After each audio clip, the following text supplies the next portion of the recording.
On September 11th, 2001, one of the greatest tragedies ever to take place in the United States stopped the world. 4 planes were hijacked and travelled to targets determined by Al-Qaeda leader Osama bin Laden. These targets were the 2 tallest towers in the World Trade Center complex, better known as the Twin Towers, the Pentagon, home of the US Department of Defense, and, likely, another target would have been the Capitol, the legislative center of government. This was at least the claim of Khalid Sheikh Mohammed, one of the organizers of the attacks, but some researchers believe that the real target would have been the White House. We do not know for sure. I think for most of us, when we hear of 9/11, some image of the attacks quickly comes to mind. Maybe it's memories of planes crashing, buildings falling, people running, dust rising. But I think a lot of us don't actually know a lot of the details of what happened during and especially before the crashing of the planes. Attacks this elaborate don't happen out of nowhere. They are not thought out and carried out overnight. They are consequences of a chain of events. So, once again, respecting the chronological order of the facts, I need to start this from 1999, when we have the first official recorded link to the 9/11 attacks.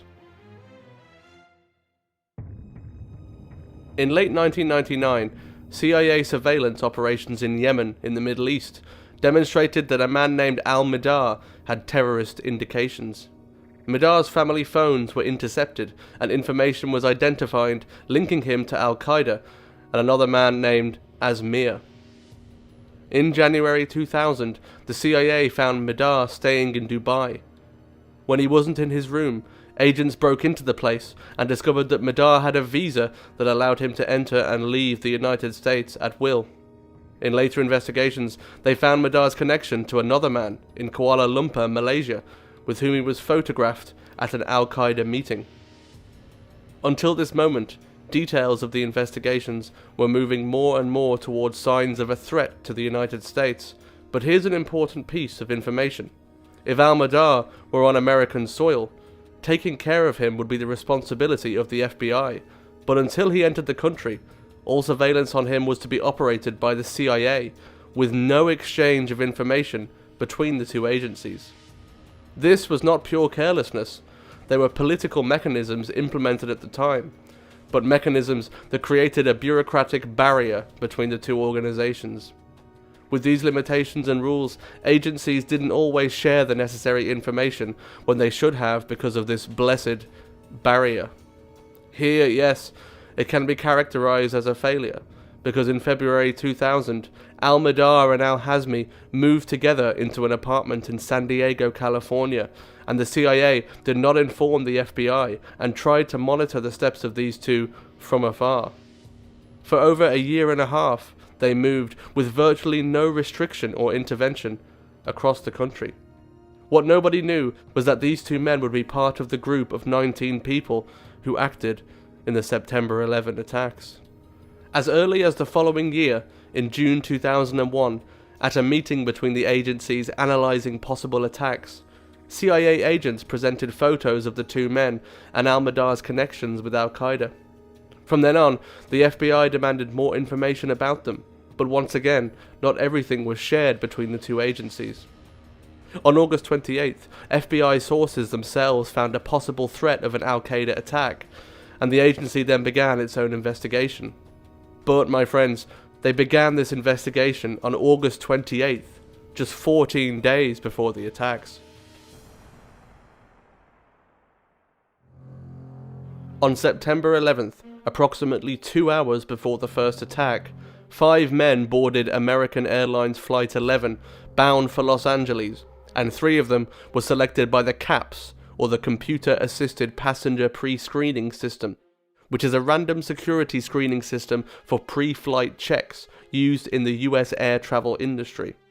As the CAPS screening was for baggage inspection only, the 3 men ended up not undergoing an extra check at the checkpoint. At that time, there was a specific regulation on the length of blades, and if they were less than 10 centimeters, they would not be considered a dangerous weapon, and because of that, they ended up being able to get on the plane carrying stiletto knives. Within the next hour, 14 more men boarded another 3 planes in different cities: Boston, Newark, and Washington, the US capital. Of these 14 men, 3 were pulled up in the random caps checks, but all of them, also carrying stilettos, managed to board. You must be asking yourself, why did they let them board? It's very easy for us to judge a case after it's happened, now that we know the threats these men posed. But times were also different. This was in 2001, and at that time, it was not considered a possibility that any passenger would hijack a plane and use it as a weapon in an attack. But inside the aircraft, the hijackers took action. From there was nothing air traffic control or any other department could do to stop them. More than 5,000 flights were operating at that time, and the person responsible for general control was Ben Sliney, who, despite working with air traffic control for 30 years, started as manager of national operations on September 11th of that year. It was his first day in his role. At 8:13, Boston tried to contact American Airlines Flight 11 twice, requesting that they return to the correct course as the radar could see they were headed in an undesigned direction. No attempts to contact them had been responded to. It is believed that the captain was stabbed to death and therefore lost the power to command the plane that was piloted by the hijacker Mohammed Atta. At 8:21, the flight stopped transmitting its altitude and speed information to the ground base. At 8:24, the hijacker Mohammed Atta tried to make an announcement to the passengers, but he pressed the wrong button and ended up sending the message to air traffic control in Boston. Is that American 11 trying to call? We have some planes. Just stay quiet and you'll be okay. We're heading to the airport. And who's trying to call me here? American 11, are you trying to call? Nobody move. Everything will be okay. If you try to make any move, you'll injure yourself and the airplane. Just stay quiet. At 8:28, this report arrived. At 8:33, there was a second contact. Nobody move, please. We're going back to the airport. Don't try to make any stupid moves. From here, there was no other response. Boston then realized that the flight had been hijacked. The team bypassed standard protocols and directly contacted the Air Defense Section of the North American Aerospace Defense Command in New York. They ordered 2 F-15 fighters from Otis Air Force Base in Massachusetts to try to intercept the plane. At 8:34, from a phone at the back of the plane, flight attendant Betty Ong made contact with American Airlines Operations Center. Hello? Yes, hello? What is your name? Hi. You're going to have to speak up. I can't hear you. Sure. What is your name? Okay, my name is Betty Ong. I'm number 3 on Flight 11. Okay. And the cockpit is not answering their phone. And there's somebody stabbed in business class, and we can't breathe in business class. Somebody's got mace or something. Can you describe the person that you said someone is what in business class? I'm sitting in the back. Somebody's coming back from business. If you can hold on for 1 second, they're coming back.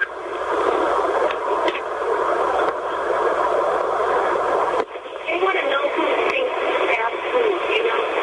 I don't know, but Karen and we got stabbed. Okay. Our number 1 got stabbed. Our purser is stabbed. Nobody knows who stabbed who, and we can't even get up to business class right now because nobody can breathe.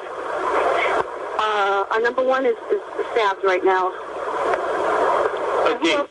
And our number 5, our first class passengers, our first class galley flight attendant and our purser has been stabbed. And we can't get the cockpit. The door won't open. Hello? Yeah, I'm taking down all the information. We're also, of course, recording this. At this point, This is operations. What flight number are we talking about? Flight 12. Flight 12. Okay, no, we're on Flight 11 right now. This is Flight 11. It's Flight 11. I'm sorry, Nydia. Boston to Los Angeles. Yes. Our number 1 has been stabbed, and our 5 has been stabbed.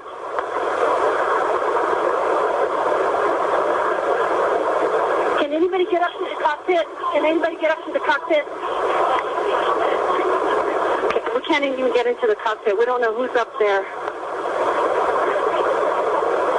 Well, if they were shrewd, they would keep the door closed And I'm sorry? would they not maintain a sterile cockpit? I think the guys are up there. They might have jammed their way up there or something. Nobody can call the cockpit. We can't even get inside. Is anybody still there? Yes, we're still here. Okay. I'm staying on the line as well. Okay. At 8:46, Mohammed Atta managed to reach his destination, directing the plane into the North Tower at approximately 750 kilometers per hour and carrying 38,000 liters of fuel. He directly impacted floors 93 to 99. The damage caused to the tower destroyed any medium of leakage in the impact area and above it. According to the September 11 Commission report, hundreds of people were killed instantly by the impact. The rest were trapped, dying from flames, smoke, ceiling collapses, or, in some cases, after jumping out of the building. On the lower floors, the elevator shaft channeled the fuel spilled by the aircraft, consequently burning floor by floor until it reached the ground. Until now, many thought that this had been an air accident. I'm on the 106th floor of the World Trade Center. We just had an explosion on the 105th floor. The 106th floor? Yes. 106, okay. We have a conference up there that's about 100 people up here. What is your last name? H-A-N-L-E-Y. We have smoke and it's pretty bad. Okay, we have the job. Let me connect you with a file, okay? Yes, the fire, smoke. You have a, we have... hold on, let me connect you with a file, okay? We can't get down the stairs. Hold on, let me connect you with fire. Fire department 408, where's the fire? Yeah, hi. I'm on the 106th floor of the World Trade Center. We just had an explosion up here. Okay, 106th floor.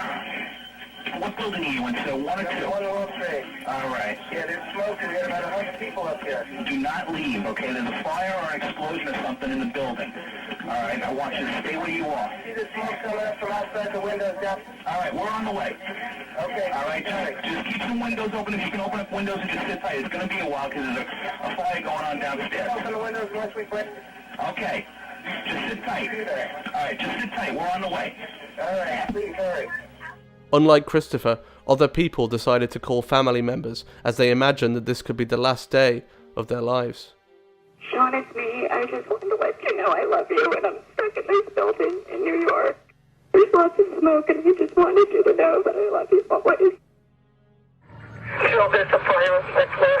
I love you, too. I love you. I don't know if I'm going to be okay here. I love you so much. At the same time, some people from the South Tower also called family members. Hey Mom, it's Brad. Just wanted to call and let you know, I'm sure that you heard that a plane crashed into World Trade Center 1. We're fine, we're in World Trade Center 2. I'm obviously alive and well over here. You're welcome to give a call here. I think we'll be here all day, but give me a call back later. Love you. Unfortunately, none of them survived. At 8:50, at the Federal Aviation Administration's command center, Ben still didn't know exactly what had happened in New York. The information that reached him was through a call in which someone told him that CNN was reporting that a small plane had crashed into one of the World Trade Center towers. Ben immediately turned on a television inside his office, and from the images, he realized that the size of the fire could not have been caused by a small plane. From there, he began to feel that something very bad was happening, but he had not connected the information as the news reinforced that this was an accident. The release of the F-15 fighter jets to pick up Flight 11 occurred at 8:51, 13 minutes after the request and 5 minutes after the plane had already impacted the North Tower. The plane was being tracked by the New York Center on Long Island, one of the centers responsible for monitoring aircraft on their way to their destinations on high-altitude flights. There, controller Dave Bottiglia was focused on Flight 11, which was already completely off its course, until it disappeared from the screen. Although they already knew that the flight had been hijacked, what had happened to the plane was not clear, because the icon simply disappeared. The 9/11 Commission report says he kept trying to locate the plane on radar until he suddenly realized that another of his planes could also be in trouble. United Airlines Flight 175, scheduled to fly from Boston to Los Angeles, was also off course.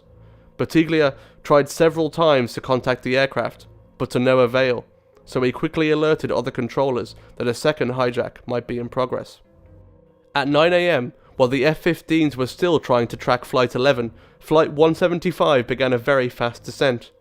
At 9:03, it crashed into the South Tower between floors 77 and 85.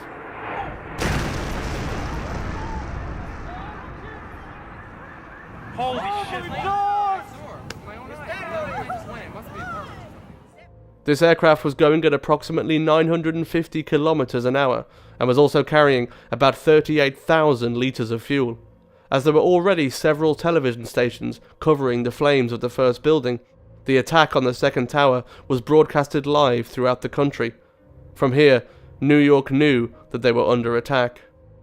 At 9:04 AM, Ben Sliney characterized any plane as suspect and forbade the takeoff of any other aircraft other than immediately landing all other planes at the nearest airport, regardless of their destination. Ben believed that he could be fired for these actions taken on his very first day in office, but he still felt it'd be the right thing to do. At 9:05, American Airlines Flight 77 was identified as off course. It was supposed to go to Los Angeles, but apparently its direction was being made to Washington. They still had no idea what the third target would be. At 9:17, a South Tower employee named Melissa Doy called 911 for help. 8695, good morning, have a good day. Hi, what's your number again, please? 8695. I'm on the 83rd floor. 86 what? I'm on the 83rd floor. Tell me 86 what? 8695. 8695. She at the World Trade Center. Someone having difficulty breathing on the 83rd floor. Okay, ma'am, how you doing? Are they going to be able to get somebody up here? Well, of course, ma'am. We're coming up to you. Well, there's no one here yet, and the floor is completely engulfed. We're on the floor, and we can't breathe. Okay. And it's very, very, very hot. Are the lights still on? The lights are on, but it's very hot. Ma'am, very hot. We're all the way on the other side of Liberty, and it's very, very hot. Any lights? You can turn the lights off? No, the lights are off. Okay, good. Now, everybody stay calm. You're doing a good job. Please. Ma'am, listen. Everybody's coming. Everybody knows. Everybody knows what happened, okay? Sure. They have to take time to come up here. You know that. You got to be very careful. Very hot. I understand. You got to be very, very careful how they approach you, okay? Now, you stay calm. So how many people where you're at right now? There's like 5 people here with me. Everybody's awake? Yes, they're conscious. And it's very hot there, but no fire, right? No fire for now, and no smoke, right? Of course there's smoke. Ma'am, you have to stay calm. There is smoke. I can't breathe. Okay, you stay calm with me, okay? I understand. I think there is fire because it's very hot. Okay. It's very hot everywhere on the floor. Okay. I know you don't see it, and I know, but I'm going to document. I'm documenting what you say, okay? And it's very hot. We see no fire, but you see smoke, right? All I see is smoke. Okay, dear. I'm so sorry. Hold on stay calm with me. Stay calm. Now, listen. The call is in. I'm documenting. I'm going to let those... Hold on 1 second, please. I'm going to die, aren't I? No. I'm going to die. Ma'am, say your prayers. And we're going to think positive because you got to help each other get off the floor. I'm going to die. No, stay calm. God. You're doing a good job, ma'am. You're doing a good job. It's so hot. I'm burning up. Hold on a second. I'm on the 3rd floor. Help! Help! Hello, ma'am? Help! Stay calm, ma'am.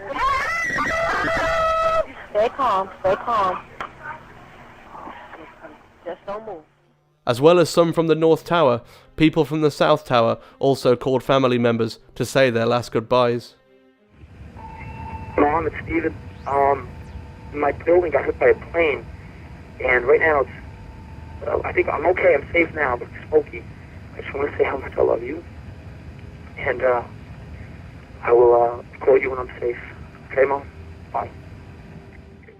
Hi, Ron, it's me. Just want to let you know I love you and the girls. Tell my mom we're going down to that trade center thing, the second plane that just crashed into that building.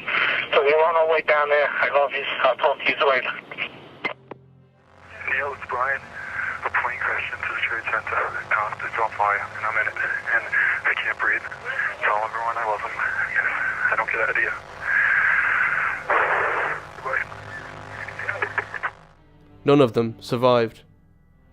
At 9:37 a.m., flying at a speed of 360 km per hour, the third plane, the one that Ben had already suspected had been hijacked, crashed into the southwest wing of the Pentagon, the headquarters of the US Department of Defense.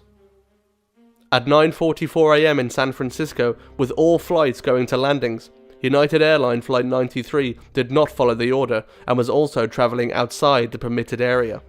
However, the plane's information disappeared from the radar screen as it passed through Shanksville, Pennsylvania. Reports by the 9/11 Commission say black box recordings revealed that the crew and passengers tried to take control after learning through phone calls that other hijacked planes had been thrown into buildings. According to the transcript, one of the kidnappers gave the order to change their route, as it had become evident that they would lose control. Soon after, the aircraft crashed at 10:03 a.m. in Pennsylvania, but it had been targeting the US Capitol, the legislative center of government. At 9:59, the South Tower, the second hit, collapsed, having stood for just 56 minutes after impact.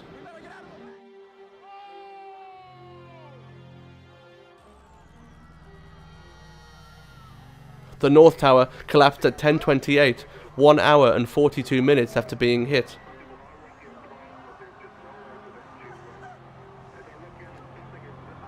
When it fell, debris hit World Trade Center 7, starting a fire. These fires burned for hours and compromised the structural integrity of the building, which also collapsed at 5:21 p.m.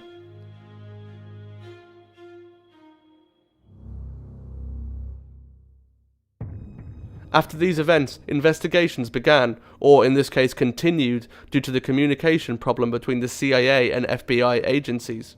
The luggage of one of the 19 hijackers, Mohammed Atta, who was on Flight 11, was not placed on the connection he made in the city of Portland. Upon opening the suitcase, several pieces of evidence were analysed, and they managed to find a connection with the other kidnappers, with Al-Qaeda, and with the terrorist Osama bin Laden. The Commission's investigations, in addition to pinpointing Osama bin Laden as the leader, identified Khalid Sheikh Mohammed as one of the organisers. After his capture, he reportedly confessed to FBI and CIA agents his role in the attacks and some of the details of the operation, but the interrogator's use of torture caused many to question certain points in the confessions. The official death toll from the attacks is 2,996 people. More than 6,000 people were wounded. Despite official numbers, more than 1,100 bodies could not be identified. The coroner's office also collected about 10,000 unidentified bones and human tissue fragments that could not be matched with anyone on the dead list. Bone fragments were still being found into 2006 when workers were preparing to demolish another tower near the center of the World Trade Center bombings. Khalid Sheikh Mohammed is alive and his trial is still ongoing. Osama bin Laden was captured and killed in an operation carried out on May 2, 2011 by US forces. At the site of the attacks, both at the World Trade Center and in the Pentagon, the government built memorials remembering all citizens of more than 70 different nationalities whose lives were ended that day.